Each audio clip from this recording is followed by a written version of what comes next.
ஊத்தங்கரை தனியார் திருமண மண்டபத்தில் தமிழக வாழ்வுரிமை கட்சியின் சார்பில் மாவீரர் நினைவு நாள் நிகழ்வு. தலைவர் வேல்முருகன் எம்எல்ஏ நினைவஞ்சலி செலுத்தினார்.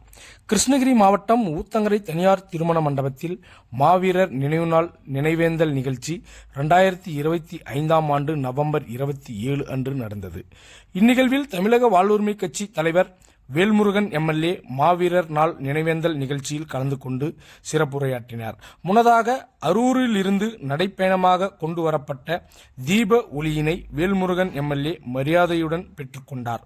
தீப ஒளியை பெற்றுக்கொண்ட அவர் நெய்வேந்தல் மேடையில் இருந்த தீப ஜோதியை ஏற்றி வைத்தார். அப்பொழுது விளக்குகள் அனைத்தும் அணைக்கப்பட்டு நிகழ்வுக்கு வந்திருந்த 5000த்திற்கும் மேற்பட்ட பொதுமக்களும் தங்கள் கையில் ஏந்தியிருந்த மெழுகுவத்தியை ஏற்றி மௌனமான முறையில் சுமார் அரை மணி நேரம் நினைவேந்தல் அஞ்சலி செலுத்தினர். பிறகு பேசிய மாவீரர்கள் உரையில் மாவீரர்களின் தியாகத்தை பெரும் மரியாதையுடன் உள்ளத்தில் நிறைவு செய்து மாவீரர் நாள் மாபெரும் நாட்டுப்பற்று விழாவாக ஒட்டி கொண்டாடப்பட வேண்டியுள்ளதாக வலியுறுத்தினார். நினைவேந்தல் நிகழ்வு பிரம்மாண்டமான ஒருங்கிணைப்போடும் பக்தி உணர்வோடும் நடைபெற்றது. விழாவில் பல முன்னணி தமிழ் தேசிய கட்சிகளின் பிரதிநிதிகளும் பொதுமக்களும் கலந்து கொண்டனர். வேல்முருகன் மாவீரர்களின் வீரத்தை பாராட்டி உரையாற்றினார்.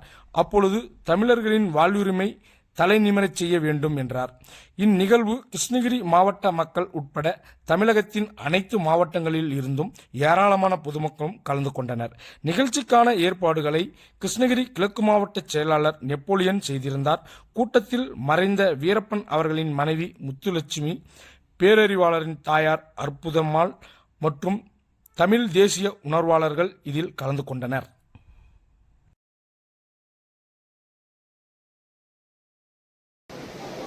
மாநிலங்களையும் உள்ளிவாக்காலையும் ஒழுங்கை கடைபிடிக்க வேண்டும்.